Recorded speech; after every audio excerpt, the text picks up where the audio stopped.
Hi, everybody. Welcome to the Bible Summary Series. Today we're starting in Genesis chapter 49.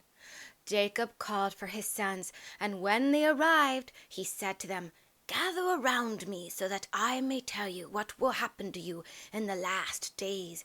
Gather together and hear, you sons of Jacob, and listen to Israel, your father.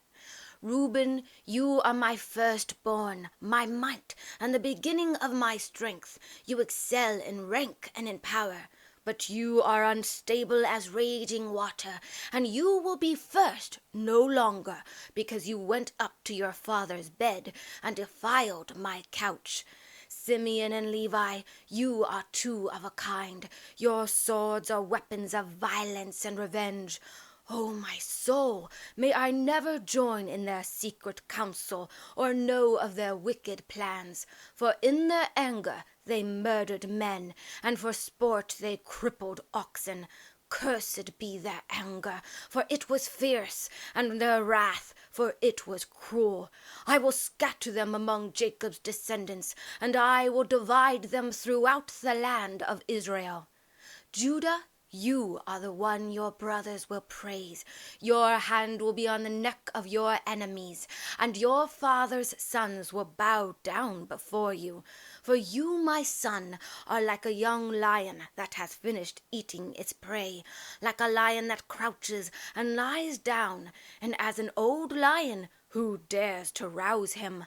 The scepter will not depart from Judah, nor the ruler's staff from between his feet, until Shiloh the Messiah comes, and unto him shall the gathering of the people be.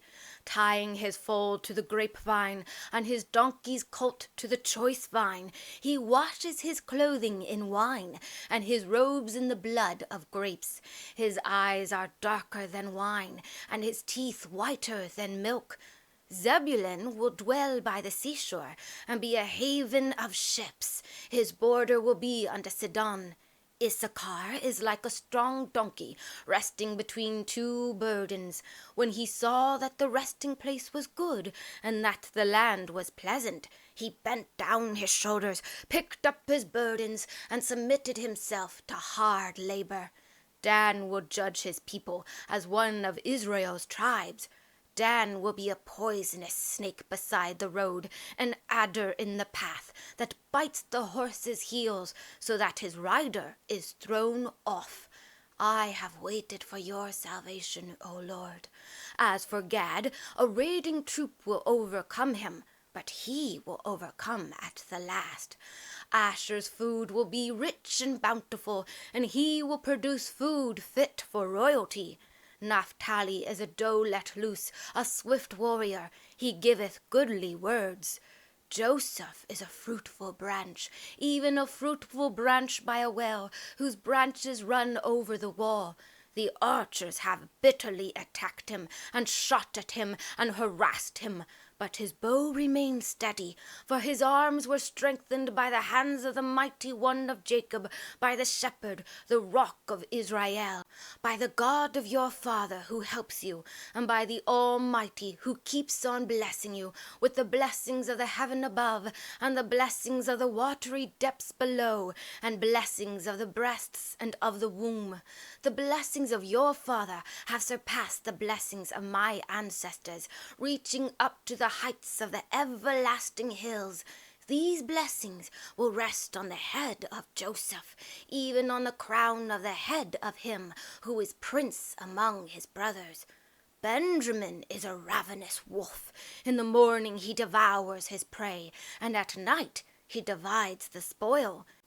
These are the 12 tribes of Israel, and this is what their father said to them as he blessed them. Then Jacob said to his sons, "Soon I will die and join my ancestors.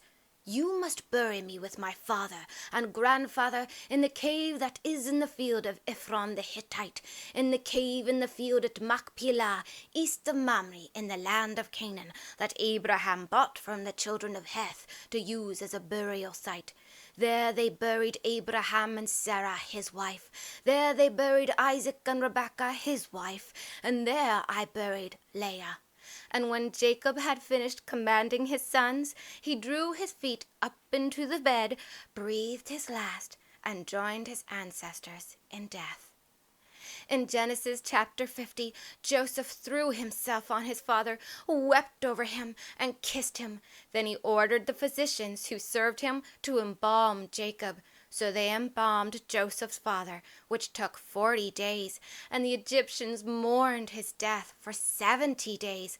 After the days of mourning were over, Joseph spoke to Pharaoh's household and said, "If I have found favor in your sight, please speak to Pharaoh and say, 'My father made me swear an oath, saying, Listen, I am about to die. Take my body back to the land of Canaan, and bury me in the tomb which I prepared for myself in the land of Canaan. So please, let me go and bury my father,' Joseph said. 'Then I will return.' When Pharaoh heard Joseph's request, he said, 'Go and bury your father, as he made you promise.' So Joseph left Egypt to bury Jacob his father, accompanied by all of Pharaoh's servants, all of Egypt's elders, all of Joseph's household, his brothers, and his father's household. Only their little ones, their flocks, and their herds stayed behind in the land of Goshen. A great number of chariots and horsemen also went with Joseph, so there was a large crowd of people. When they arrived at the threshing floor of Atad, near the Jordan River, they loudly wept and greatly mourned for 7 days with a great lamentation. And when the local people who lived there, the Canaanites, saw them weeping, they said, "This is a place of deep mourning for these Egyptians." So they renamed that place Abel Mizraim, which means mourning of Egypt. So Jacob's sons did as their father had commanded them. They carried his body to the land of Canaan and buried him in the cave of the field of Machpelah. Afterwards, Joseph returned to Egypt with his brothers and all those who had gone with him to bury his father. But now that their father was dead, Joseph's brothers became very fearful. "What if Joseph carries a grudge against us and decides to pay us back for all the evil we did to him?" So they sent a message to Joseph saying, "Your father commanded us before he died and said, 'You are to say to Joseph, Please forgive your brothers' wrongdoings and their sins, for they have done evil to you. And now we, the servants of the God of your father, beg you, please forgive us of our sin.'" When Joseph heard his brothers' words, he broke down and cried. Then his brothers came and threw themselves down before him. "Look, we are your slaves," they said. But Joseph said to them, "Don't be afraid. Am I in the place of God? As for you, you meant evil against me, but God meant it for good, to bring this about so that many lives would be saved. So don't fear. I will take care of you and nourish you and your little ones."